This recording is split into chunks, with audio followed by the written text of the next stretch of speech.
From thick rainforests that cover the northern, central, and southern mountain ranges, an abundance of freshwater ponds and miles of pristine shoreline, St. Kitts is blessed with a myriad of beautiful, complex ecosystems teeming with wildlife. Birders, termed for birdwatchers, are always pleasantly surprised at the abundant bird life to be seen at certain times of the year, offering fantastic birdwatching opportunities on our Twin Island Federation of St. Kitts and Nevis. Today, Cortensi and I are going to learn about the birdwatching experience as we are joined by two birdwatching enthusiasts, Percival Hanley and Mikey Ryan, along with Lynelle Bonaparte, Environment Officer. Welcome to Good Morning SKN. Good morning. Good morning. Thank you. I was still waiting for it. I'm glad that you can tell. All right, so it's great to have you here as we talk about birdwatching experience. How long have you been engaged in this activity? Start with Mr. Hanley. Probably maybe about 20 years or so, if not more. You hardly look any more than 20. Well, yeah, arguable. Lynelle? I would have started May 2020. Oh, so you're new to this? Yes. So you are a pandemic bird watcher. Yes. And Mr. Ryan? Also about 20 years. I started just over the year 2000. Okay. Carried on since then. Well, I have to say I'm very intrigued by what you do, because I realize that there are roughly 200 species of birds that we've seen here.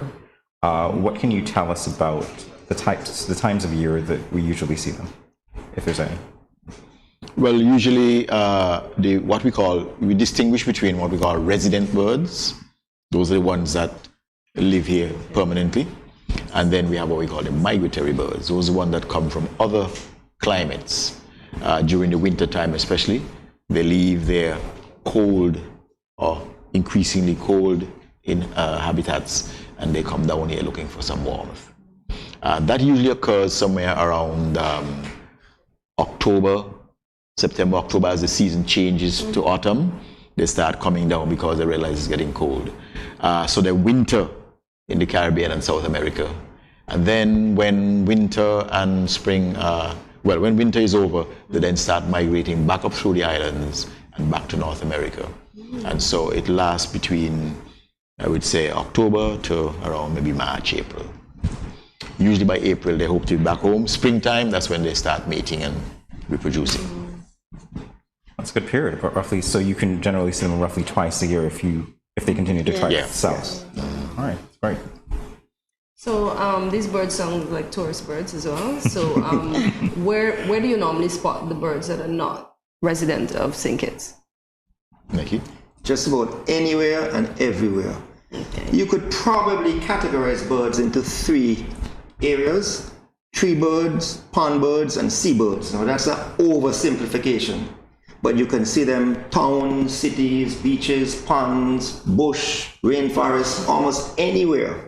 In fact, I would challenge everybody to, next time you walk in somewhere, just look out for birds, and I can guarantee you that almost wherever you are, you will see a bird.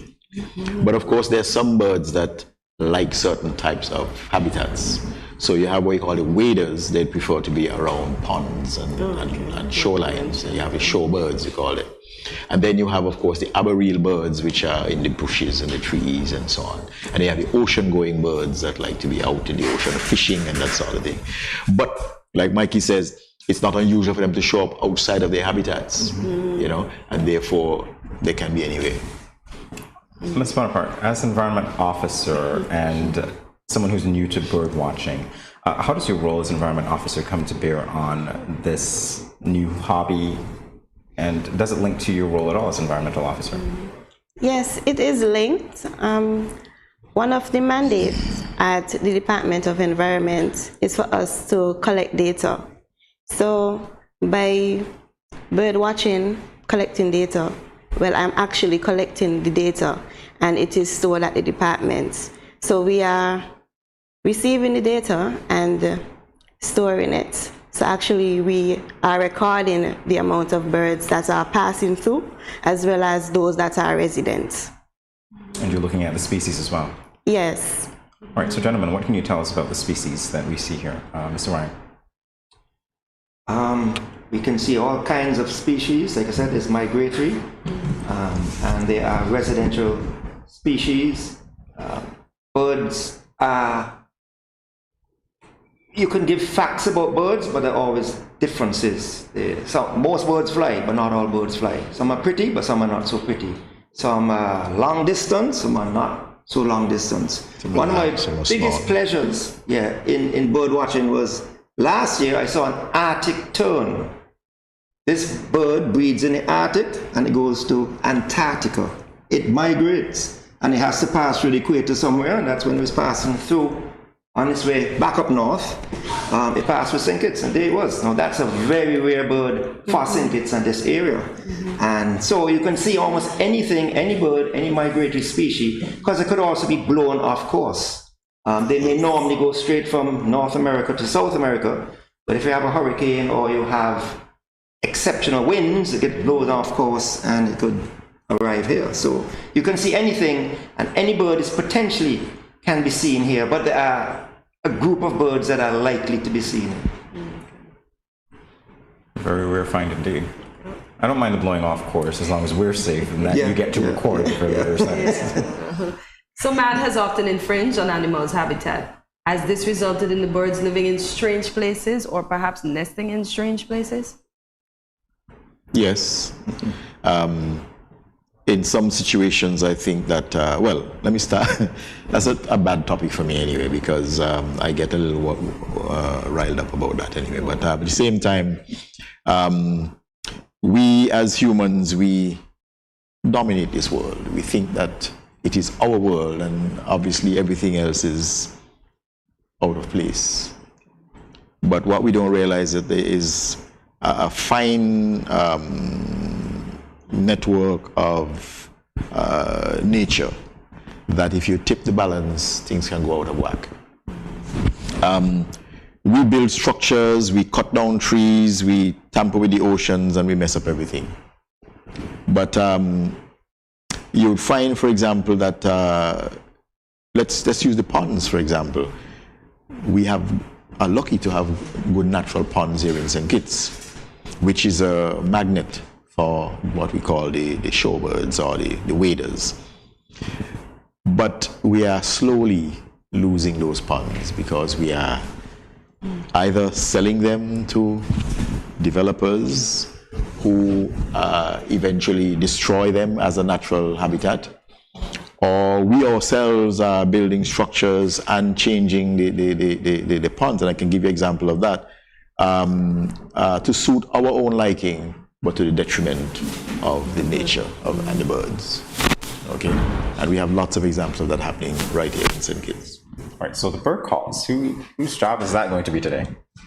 Well, actually, I don't think none of us are adept at making bird calls. But bird calls are extremely difficult to make. Okay. But what we do, we use certain little techniques that attract birds. And that's the reason why you'll probably make bird calls. So for example, we have something here called, well, first let me start with a natural way. We do what we call fishing, right?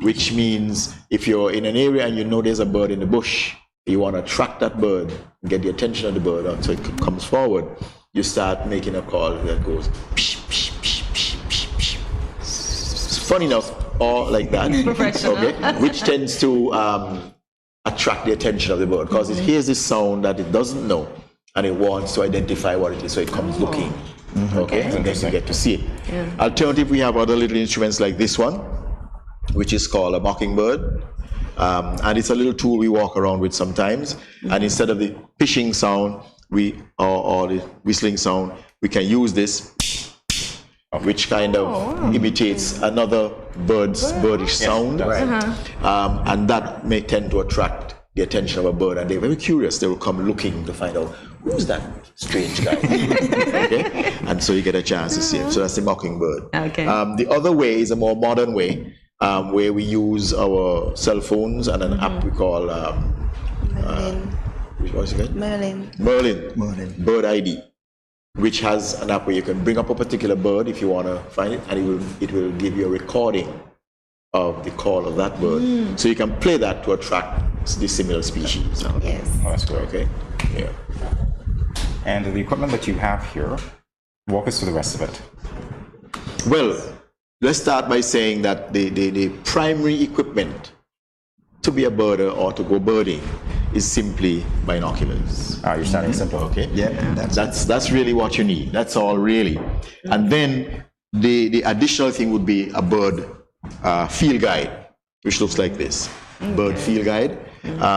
Inside of it, you have all the species that are possible to be seen in your area, and give you descriptions and details, size, type of call, nesting habits, and so on and so on. And so we use that. So basically, the basic equipment, binoculars, and that. Everything else you see here are really additional. Okay. Okay. And of course, like any hobby, any occupation, anything, you can enhance by doing more and more. And you might even find other people have more stuff. So like this one here now, for example, birds aren't always easy to get close to. That's why you need binoculars. But even binoculars don't have the power to go some of the distances that you might be away from birds. These usually, this one is about an 8 power, in other words, 8 times magnification. This is about a 10 times magnification. But this can go up to about, I think, 60 or 80 times magnification.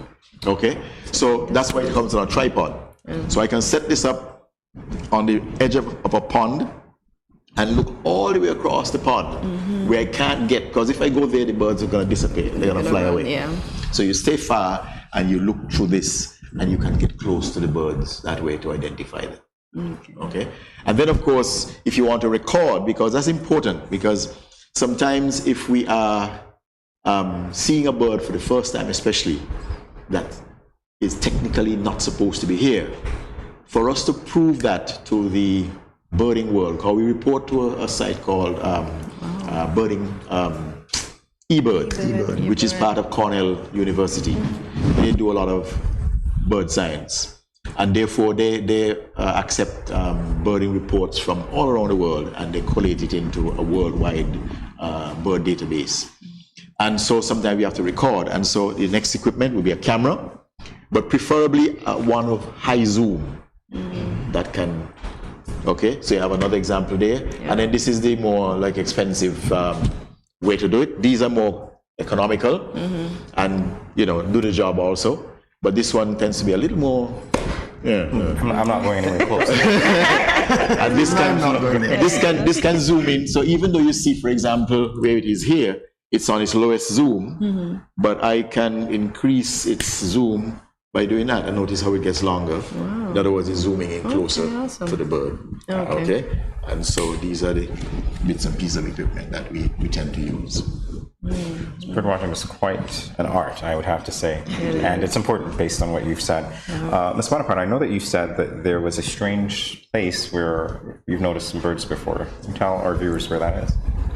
Yes, so it's actually Mr. Hanley would have gotten the call, and so he would have gotten the call that there are some birds nesting on the airport tarmac. And that is a strange place where we would not normally see birds.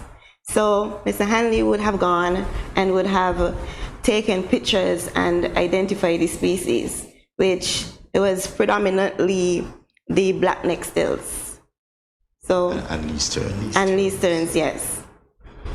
Interesting. And that's a good example of how our development affects the birds. Because in my assessment, what had happened there was that the birds were looking for a place to nest. So what we want to know finally is, for anybody who wants to get involved, is there an association, or can we just pick up a pair of binoculars, or what is your advice? What's the best way to do it? Okay, so last year I would have gotten a group. It's about 25 persons. And we would have done a lot of birding last year. Tomorrow we will resume because of the COVID restrictions. We kind of stop a bit, but tomorrow we will resume, and we are meeting in front of Shawarma King. We'll be going at the Frigate Bay Golf Course as well as Great Heats Pond to collect data. We are trying to record all of the migratories that are still here. So that is what we are doing tomorrow. I encourage anyone out there who is interested, you can go on Facebook and look for Birders SKN and message us, direct messages, like our page, etc., or join tomorrow. We start at 6:30 p.m. AM, sorry, AM, AM, 6:30 a.m.